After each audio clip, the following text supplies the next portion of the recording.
எல்லாருக்கும் 12th இப்போ exam எத்தனை தேதி முடியுது? 27 வரை எக்ஸாம் இருக்கா? 27 எக்ஸாம் இருக்கு. இப்போ 27ஆம் தேதி நமக்கு வந்து எக்ஸாம் முடியுது. 28ஆம் தேதி வெள்ளிக்கிழமை நம்ம கேம்ப் ஸ்டார்ட் பண்ணுறோம். ஃபஸ்ட் கேம்ப் ஸ்டார்ட் பண்ணோம் என்ன? ஓகே. சரி, அந்த கேம்பை நமக்கு எதுக்கு வைக்கிறோன்னா நமக்கு இல்லை, நம்ம நல்லா விளையாடியாச்சு, நல்லா ப்ராக்டிஸ் பண்ணியாச்சு. ஒரு 6-10 மாதம் ப்ராக்டிஸ் பண்ணியிருக்கீங்க, நல்லா பயிற்சி பண்ணி வச்சுருக்கீங்க, எப்படி கொடுக்கணும்னு தெரியும். நம்மளும் விளையாடணும், அடுத்தவங்க விளையாட வைக்கணுங்கிற ஒரு நம்ம கண்டென்ட் இருக்குது. நம்ம கிளப்பினுடைய கண்டென்ட் நம்மளும் விளையாடணும், அடுத்தவங்களும் விளையாட வைக்கணும். சாப்பாடு கண்டென்ட் அதுதான், நம்மளும் சாப்பிடணும், பிறரையும் சாப்பாடு போக வைக்கணும். இதான் நம்மளுடைய கண்டென்ட். இதை நோக்கி நீங்கள் பயணம் பண்ணும்போது நீங்கள் வரக்கூடியவங்களெல்லாம் நம்ம ரிசீவ் பண்ணி நிறைய பேர் தமிழ்நாட்டிலேருந்து நமக்கு ப்ராக்டிஸ் வரன்னு சொல்கிறாங்களா? அவங்கள நம்ம ரிசீவ் பண்ணி நல்ல முறையில் வச்சு அவங்களுக்கு எல்லாம் நல்லபடியாக சொல்லிக் கொடுக்கணும். நம்ம சொல்லிக் கொடுக்கணும், நாமளும் என்ன செய்யணும்? விளையாடிக்கிடணும். புரிஞ்சுங்களா? அப்போ கேம்புக்கு நீங்கள் தயாராக இருந்துக்கணுங்க. நமக்கு அதுக்கு தகுந்த ப்ரிப்பரேஷனாக பண்ணிக்கலாம். வெள்ளிக்கிழமை காலையில் நமக்கு கேம்பு ஸ்டார்டிங். அவங்க வர்றவங்க வரட்டும். நீங்கள் உங்கள் ஊரில் என்ன செய்யுங்க, எல்லாட்டையும் என்ன செய்யுங்க, ஏற்கனவே அங்கங்கே எல்லா ஊர்லேருந்து நீங்கள் கிட்டத்தட்ட இருக்கிறீங்க. அவங்களுக்கிட்டே நீங்கள் எல்லாம் நினச்சிருங்க. இந்த 12th முடிச்சோன்னா நினச்சிருங்க, வந்துடுங்க. இப்போ 9th 8th இருக்கும், அவங்களுக்கு எக்ஸாம் எப்போ முடியுது? ஏப்ரல் 15. அப்போ அவங்ககிட்ட என்ன சொல்லுவாங்கன்னா அதை 15 வருங்க. நம்ம கேம்ப் எப்போ எவ்வளோ நாள் நடக்கும்னா 2 மாதம் ஃபுல்லாக நடக்கும். ஏப்ரல் மே 2 நடக்கும். புரிஞ்சுங்களா? 2 மாதம் 60 நாள் நடக்கும். 60 நாள் நம்ம நல்லா நடத்தி கொடுக்கணும். அது நீங்கள் எல்லாரும் மனசு வச்சா தான் முடியும். தம்பி தெரிஞ்சா எல்லாம் நல்லா சொல்லிக் கொடுக்கணும். நம்ம சொல்லிக் கொடுக்கறத பற்றி நான் எப்படி சொல்லிக் கொடுக்கணுங்கிற நம்ம முதல்ல சொல்லணும்ல. முதல்ல பேசிக் மூமெண்ட்டு, அப்புறம் அட்டம்ப்ட்டு, அப்புறம் ரிலீஸ் ஸ்டெப்பு. இதை நம்ம என்ன செய்யணும்? தெளிவாக சொல்லிக் கொடுக்கணும்.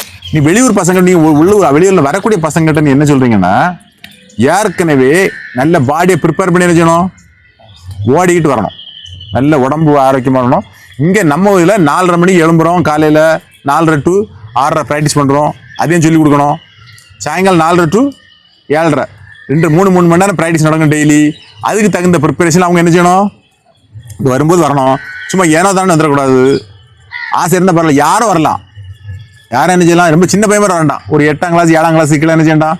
புதுசாக பையன் மாதிரி வரண்டாம். ஏன்னா அங்கே தங்குறதுக்கு அவங்கள பார்க்குறது பராமரிக்கிற ஒரு ஆள் வேணும். நம்ம அது முடியாது. 8ஆம் கிளாஸ் யாருமே வர சொல்லிடுறாங்க. லெவல் மேலே எத்தனை வயசு வரை வரலாம். நான் கேம்ப் அட்டன் பண்ணுறேன்னு சொல்லி எத்தனை வயசு வரை யாரும் என்ன செய்யலாம்? வரலாம். 40 வயசுல ஆள் வரலாம். 40 வயசுல ஆள் வர்றது அவங்க உங்கள் டீமை உருவாக்குறதுக்காக, அவங்க உங்கள் ஊரில் ஒரு டீமை உருவாக்குறதுக்காக. இங்கே நாம் எப்படி சொல்லிக் கொடுக்குங்கிறத தெரிஞ்சுக்கிட்டு போகிறதுக்கும் அப்படியே ஆள் வரலாம். இல்லை எனக்கு கபடி பிடிச்சிருக்கு, நான் பெரிய அளவில் விளையாடுறேன், பரவாயில்ல, கபடியை பற்றி தெரிஞ்சுக்கிட போகிறேன் அப்படின்னே வரலாம். எந்த சூழலையும் எப்படிப்பட்ட ஆளும் நமக்கு என்ன செய்யலாம்? வரலாம். இதுக்கு ரெஸ்ட்ரிக்ஷன் கிடையாது. நான் அங்கே டிசிப்ளின் இல்லை சார், நான் தண்ணி அடிக்கிறேன், எங்கள் பாக்கு அடிக்கிறேன், எதையும் அடிச்சுட்டு போ. நீ இங்கே இருக்க போகிற 10 நாள், ஒரு மாதம் 2 மாதம் தானே இருக்க போகிறா. இதில் உனக்கு பிடிச்சிருந்தா அந்த பாக்கும் தண்ணியும் பறந்துடும். அது எனக்கு தெரியும்.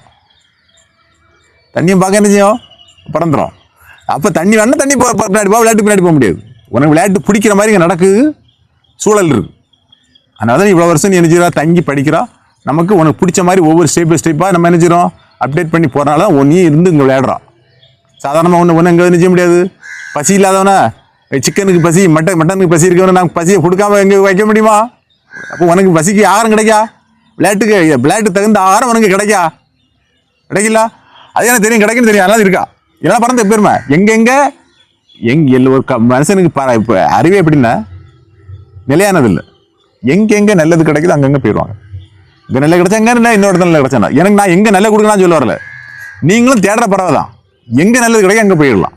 அதேமாதிரி வரக்கூடியவங்களும் இங்கே நல்லது கிடைக்கணும் யார் வந்தாலும் நம்ம என்ன செய்வோம்? அக்செப்ட் பண்ணி கொடுக்கணும். சரியா? அப்போ நீங்கள் எல்லாத்தையும் சொல்லி கேம்பை நம்ம நல்லபடியாக என்ன செய்வோம்? ஸ்டார்ட் பண்ணுவோம். ஏதாவது கேம்பை பற்றி சந்தேகம் இருந்தால் AZ Blue Fur சேனலில் போட்டு என்ன செய்யுங்க நடக்கும். அதை பற்றி தெரிஞ்சுக்கிடுங்க. அவன் ஃபோன் நம்பரும் கொடுப்பான்.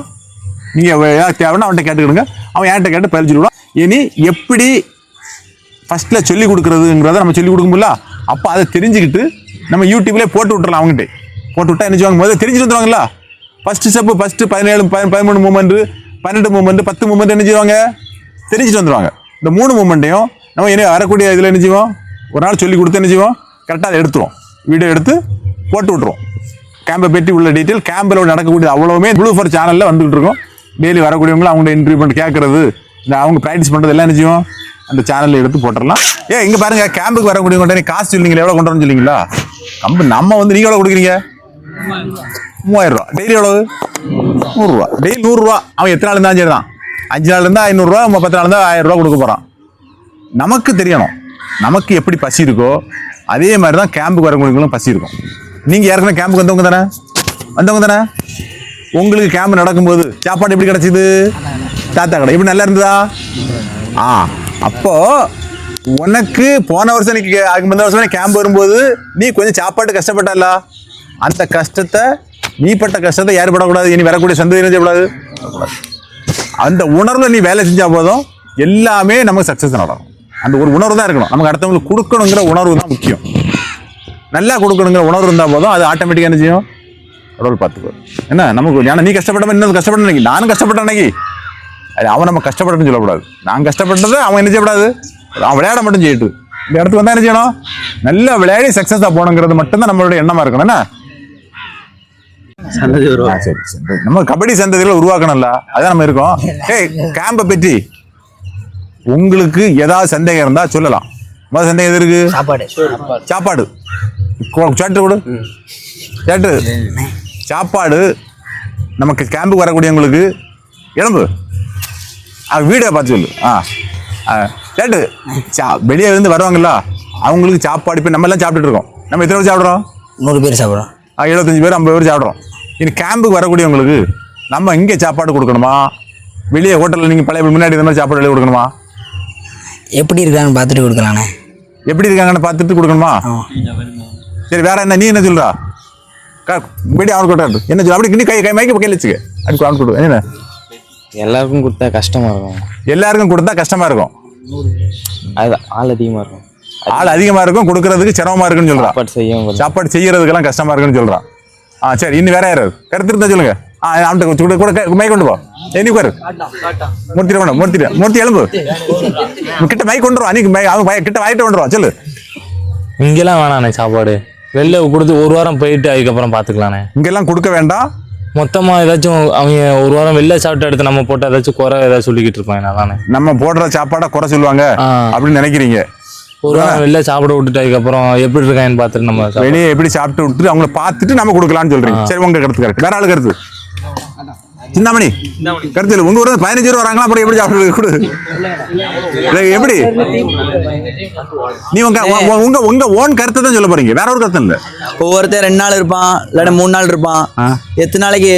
ஒரு நாளைக்கு ஒரு 50 பேர் வருவாங்க, ஒரு 10 பேர் 20 பேர் போவாங்க. சரி, நம்ம அதுக்கு ஏத்த மாதிரி சமைக்க முடியாதுல்ல. சமைக்க முடியாதுன்னு சொல்றீங்க. அது மாதிரி ஏத்த மாதிரி சமைக்க முடியாது. நீ கை தட்டாங்க, இது கை தட்டுறீங்களா? சாப்பாடு கொடுக்க முடியாது. ஆப்பிள் சரி, ஆப்பிள் சொல்லு. உனக்கு நீ சமைச்சிட்டு இருக்கல, நல்லபடியா சமைச்சிட்டு இருக்கல. உன் கருத்து இந்த வெளியூர்ல இருந்தெல்லாம் கேம்புக்கு வரக்கூடியவங்களுக்கு சாப்பாடு நம்ம போடணுமா? கத்து சொல்லு. வெளியூர்ல இருந்து நிறைய பேர் 100 பேர் வருவாங்க, 100 பேர் போவாங்க. யாருக்கும் சாப்பாடு நம்ம கரெக்டா பண்ண முடியாது. பண்ண முடியாது. சரி, எல்லாருமே நீங்க இப்ப கருத்து சாப்பாடு கொடுக்க முடியாது, பண்ண முடியாதுன்னு சொல்றீங்க. முடியாதுங்கிறதுக்கு இடமே கிடையாதுங்க. நம்மளை பொறுத்த வரைக்கும் முடியாதுங்கிறதுக்கு இடம் கிடையாது. முடியறதுக்கு தான் நாம இருக்கோம். நீங்க நல்லா சாப்பிடுறீங்களா? சந்தோஷமா சாப்பிடுறீங்களா?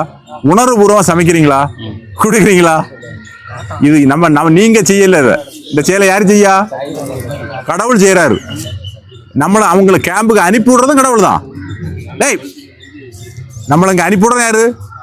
கடவுள் தான் அனுப்பி விடுறாரு பசங்களை. நம்ம எப்படி நாமளும் விளையாடணுமோ, விளையாடி அடுத்தவங்களை விளையாட வைக்கணுமோ, அதே மாதிரிதான் நாமளும் சாப்பிடணும், அடுத்தவங்களை சாப்பிட வைக்கணும். எந்த கவலையும் படாதுங்க. எந்த பிரச்சனை இருந்தாலும் நம்ம பார்த்துக்கலாம். நம்ம பிரச்சனை உருவாக்க யாரும் வரல.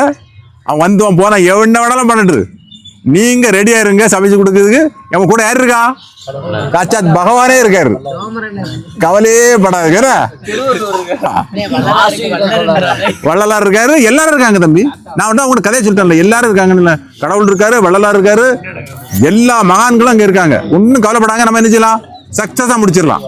ஓகே.